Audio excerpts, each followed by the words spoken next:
네, 정치여담여담 김재원 전 국민의힘 최고위원, 복귀왕 더불어민주당 의원, SBS 최선호 논술위원과 함께하겠습니다. 세 분 어서 오십시오. 안녕하십니까. 네, 한덕수 대통령 권한대행이 직무에 복귀한 둘째 날인 오늘 여야는 상반된 분위기입니다. 먼저 국민의힘에선 윤 대통령의 탄핵 기각에 대한 기대감이 높아지고 있습니다.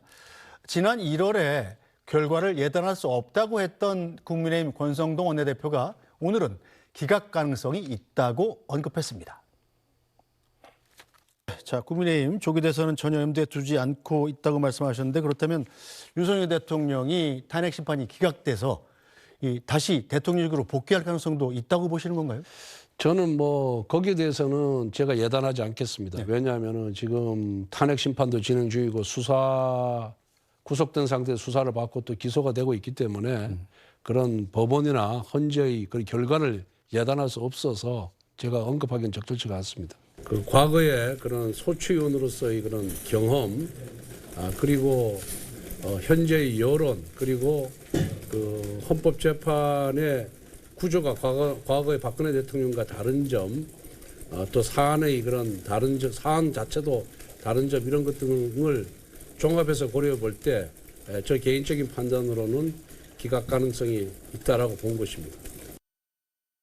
네, 자 먼저 김재원 전 최고, 이 권성동 원내대표를 제가 짧게 예를 들었습니다만 사실은 이 윤 대통령의 탄핵 심판 기각 가능성을 높게 보는 여당 의원들이 더 많아지고 있는 것 같아요. 당내 분위기는 어떻습니까? 실제로 기각 가능성에 대해서 굉장히 확신을 갖고 있는 분들이 늘어났고요. 또 여러 가지 정황적으로나 또는 그 헌법재판소 주변에서 흘러나오는 이야기들도 탄핵 기각 가능성에 대해서 굉장히 확신을 심어주고 있는 이야기가 많습니다. 그런데 최근에는 헌법학의 그 태두라고 불리는 그 교수님 그부터 시작해서 그다음에 실무자로서 당시에 박근혜 전 대통령 탄핵 심판 과정에 주심을 맡았던 여러 재판관들까지 이론과 실무를 모두 겸비한 분들이 이제 탄핵 기각 가능성에 대해서 많이 말씀을 하시거든요. 그리고 그에 대해서 그 절차적인 문제는 특히 그냥 각하해도 되고 또는 인용해도 된다는 정도의 경계선이 아니고 너무나 분명한 그 사실적인 관계가 있기 때문에 어쩔 수 없이 탄핵을 각하하거나 기각할 거다라는 확신으로 가고 있습니다. 그런데 어제 한덕수 총리의 그 탄핵 기각 사건에서도 보면 정형식 조한창 재판관이 각하 의견을 냈고 또 김복형 재판관은 기각을 하면서도 불법성 자체에 대해서 위법성 자체에 대해서 판단을 했거든요.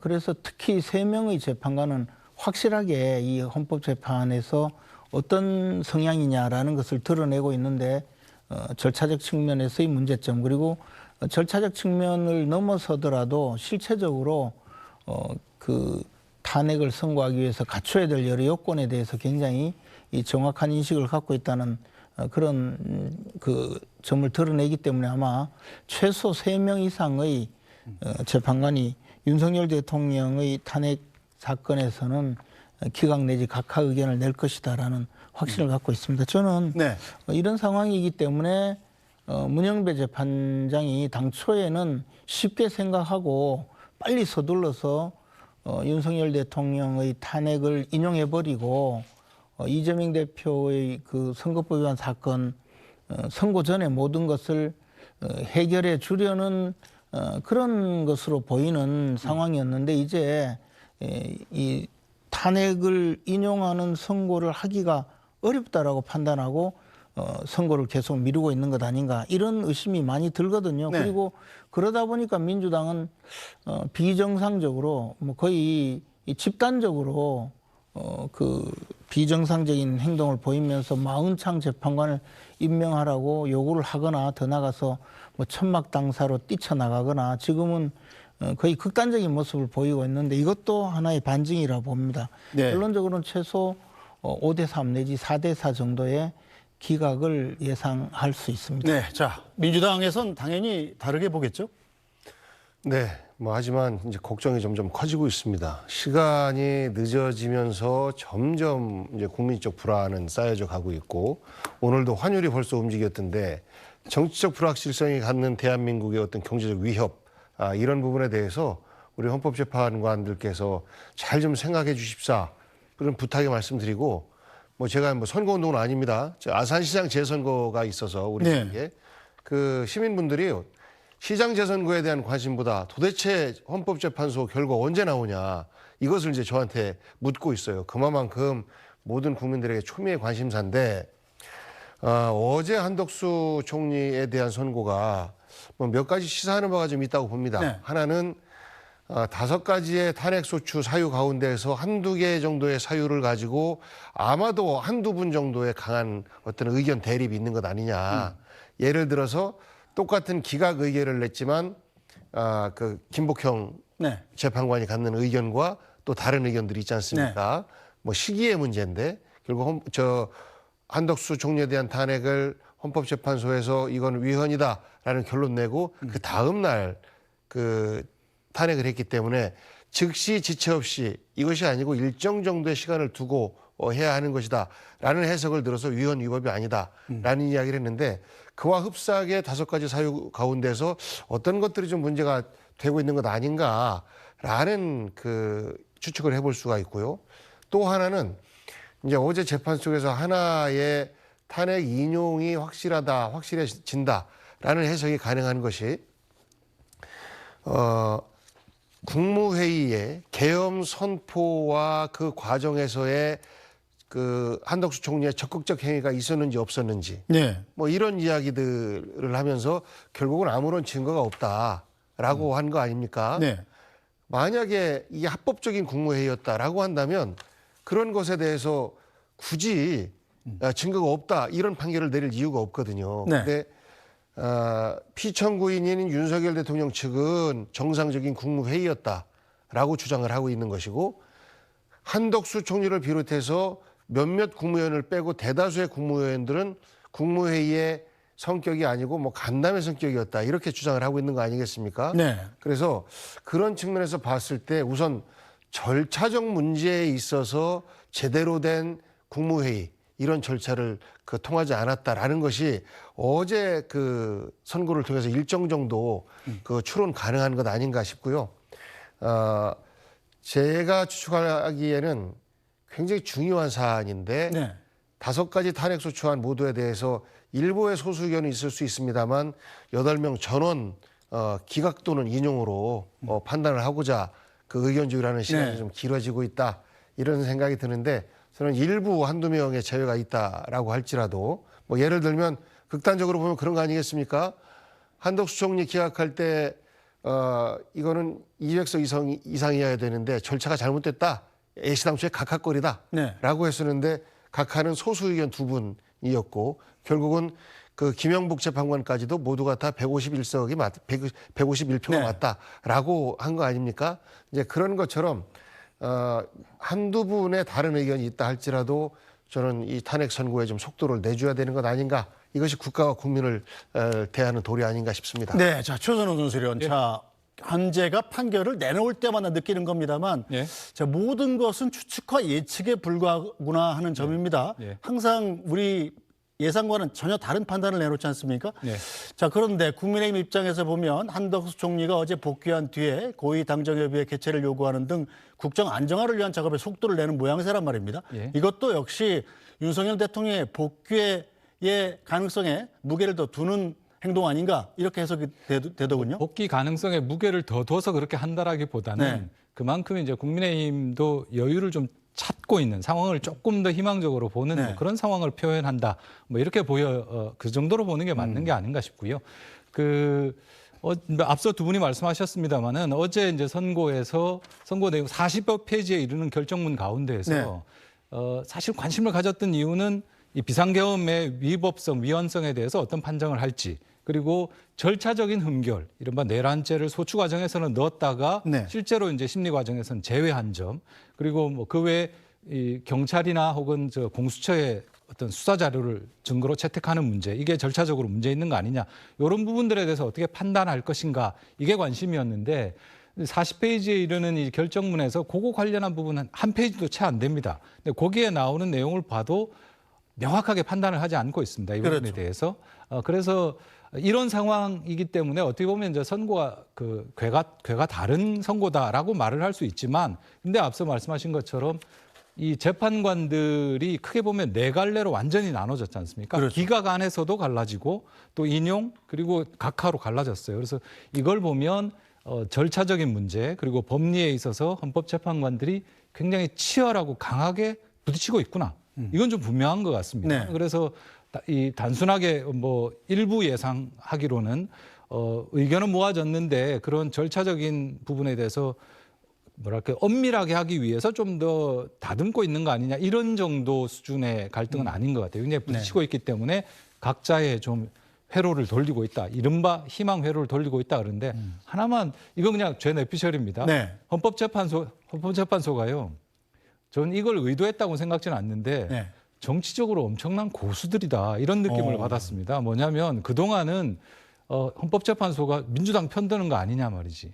네. 뭐 짜고 치는 거 아니냐 이런 의심들 굉장히 많았지 않습니까? 네. 근데 1년의 이 선고가 이어지면서 일단 그런 얘기들 쑥 들어갔어요. 그래서 지금은 어떻게 보면 여야 모두가 어떤 결정이 나올지 정말 잘 모르는 그렇죠. 팔 떨리는 느낌으로 선고를 기다리게 됐어요.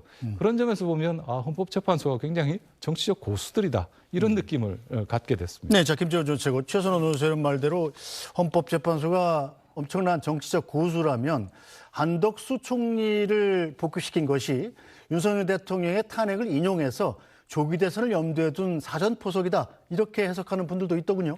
근데 저는 그렇게 보지 않고요. 민주당이 사실 국민들로부터 거의 굉장한 비판을 받고 있는 것이 최상목 대행을 또 탄핵하겠다고 한 점 때문이거든요. 네, 그 얘기 뒤에 할 겁니다. 아니 그래서 최상목 대행을 이제 탄핵 소추하겠다고 하니까 그렇게 되면 헌법재판소에서 한덕수 국무총리를 선고하지 않으면 이주호 부총리한테 그 대통령 권한대행이 넘어가게 그렇죠. 되거든요. 이런 상황을 보고 그 헌법재판소가 그냥 이 한덕수 총리를 선고하지 않으면 벌어질 이 국정 난맥상을 자신들이 감당할 수 없을 거라는 판단을 했을 거라고 봅니다. 그래서 사실 한덕수 총리의 탄핵 심판 사건은 좀 계속 이런저런 사유로 미루려다가 어쩔 수 없이 선고한 거라고 봅니다. 만약에 지금까지 한덕수 총리에 대해서 탄핵 결정을 하지 않고 미뤘다면 민주당은 그 이유야를 막론하고 곧바로 지금 탄핵하겠다고 하고 있었기 때문에 국정 전반이 극도로 혼란스러웠을 거거든요. 네. 최소한 이 정도까지는 해야 되겠다는 그런 판단인 것 같고 윤석열 대통령에 대한 탄핵 심판 사건은 제가 대강 전에 듣기로는 아직까지 쟁점 정리가 되지 않았다고 하는 걸 보니 네. 만약에 그 선고할 수 있었으면 문영배 재판장이 6명의 재판관이라도 확보할 수 있었다면 벌써 선고했을 겁니다. 그런데 선고하지 못하고 있는 것은 지금 불과 6명은 아니고 최소 5명도 될지 안 될지 모르니 그것이 또 민주당이 어떤 형태로든 전해져서 지금 마흔역 재판관 임명하라고 온갖 압박을 가하는 것 아니겠습니까? 이런 상황을 비춰본다면 지금 상황은 어떻게 결론이 날지 자명한 거죠. 문제는 이제 이번 주 금요일까지 윤석열 대통령 탄핵 심판이 선고가 되지 못하면 그러면 이제 탄핵이 인용될 가능성이 없으니 저런다라고 예상을 하게 되고 그러면 이제 언제 선고할 거냐 도대체 초시기까지 들이대면서 탄핵 결정을 마구 밀어붙이더니 벌써 변론이 종결되고 이 지경까지 끌고 온 헌재 전반에 대한 문제의식이 제기가 될 것이고 아마 헌재 스스로가 자중진환에 빠질 것으로 생각이 됩니다. 그래서 섣불리 이어지는 이야기로는 이제 문영배 재판장이 아예 네. 4월 18일까지 선고를 못하고 미루다가 자기는 그냥 떠나는 시나리오가 나오는가 하면 어쩔 수 없이 선고를 해야 되는데 기각 선고하기 싫으니까 차라리 뜻을 모아 각하를 하고 도망치듯 떠날 거다 이런 우스꽝스러운 이야기까지 나오고 있지 않습니까? 네. 이것은 정상적인 헌법재판소가 기능을 이미 상실해 가고 있다라고 그 비판받을 소지도 없지 않다고 봅니다. 네. 어쨌든 저는 지금 상황이 정상적인 상황은 아니고 뭔가 병고가 단단히 생긴 상황이 아닌가 그렇게 봅니다. 알겠습니다. 자, 한편 민주당은 헌법재판소를 향한 압박을 이어가고 있습니다. 오늘도 헌법재판소 앞을 찾은 민주당 의원들 기자회견을 열었는데요. 특히 박범계 의원은 헌법재판관들 하나하나를 지목하면서 윤 대통령의 파면을 촉구했습니다. 군데군데 핵심적으로 내란 행위가 있었음을 칼날같이 지적해왔습니다. 저는 당신께서 정리하신 그 쟁점에 따라 절대로 이번 한덕수 판결처럼 윤석열 판결에 대해서 각하설에 서지 않을 것을 확실합니다. 조한창 재판관님께도 같은 논리로 말씀드렸습니다. 11차례의 한 차례의 변론 기일 동안 보고 들은 국민이 보고 들었던 그 생생한 차고 넘치는 탄핵 파면의 증거들을 김복형 재판관께서 인정할 것으로 생각합니다. 8분의 재판관님 모두가 의견이 일치할 것으로 저는 강한 확신을 갖고 있습니다. 네, 자 복경 의원님, 일단 박범계 의원이 헌법재판관 3명의 이름을 일일이 호명을 했습니다. 네. 자, 정영식, 조한창, 그리고 김복형 이 세 재판관의 이름인데, 자, 언론에서 분류하기는 정영식, 조한창 재판관은 그냥 보수로 분류를 하고 김복형 재판관은 중도 보수로 분류를 해요. 네. 이 세 분의 이름을 일일이 호명한 이유는 뭔가요? 이제 요번에 그 조한창, 정영식 재판관 같은 경우는 각하. 네. 이제 국민의힘이 그동안 이거는 무조건 각하다라고 주장했던 그 논리랑 같다고 봐야죠. 그러니까 권한이 있기 때문에 탄핵 또한 대통령에 준하는 200석 이상으로 해야 한다. 이런 주장을 그대로 저분들은 펼쳤기 때문에 성향이 보수 성향이 맞다라는 것이 일정 부분 확인된 것 같기도 네. 하고, 그다음에 이제 김복형 재판관이 조금 재밌다라는 표현이 좀 그렇지만 네. 좀 헷갈립니다. 그러니까 기각의 의견과 그다음에 정계선 재판관까지 인용을 한 재판관까지 모두가 다 마은혁 재판관 임명을 보려고 하고 있는 것은 위헌 위법이다라는 예. 것에 대해서 동의하는데 그 기각과 인용을 한 분들 중에서 유일하게 위헌 위법이 아니다라는 판결을 내린 거거든요. 네. 그러면서 이유로 들은 것이 결국은 임명 시기의 문제였어요. 네. 그러니까 즉시 지체 없이 뭐 이런 것이 아니고 상당 기간을 두고 검토한 이후에 할 수 있다라는 이제 주장인 거거든요. 그래서 현재의 이런 그 경향들, 이런 그 경향을 보이는 재판관들의 서로 다른 성향들, 이런 부분은 있을 수 있으나 박범계 의원이 주장한 것은 헌법재판 그 변론 과정에서 네. 보수라고 이야기되는 정영식 재판관이나 또 조한창 재판관이 송곳 같은 질문을 한 것들, 네. 그런 것들이 바로 그 내란을 증명할 수 있는 핵심적인 사안에 대한 질문을 계속해서 해왔기 때문에 그런 부분에 대한 신뢰를 갖는다, 믿는다라는 거였고요.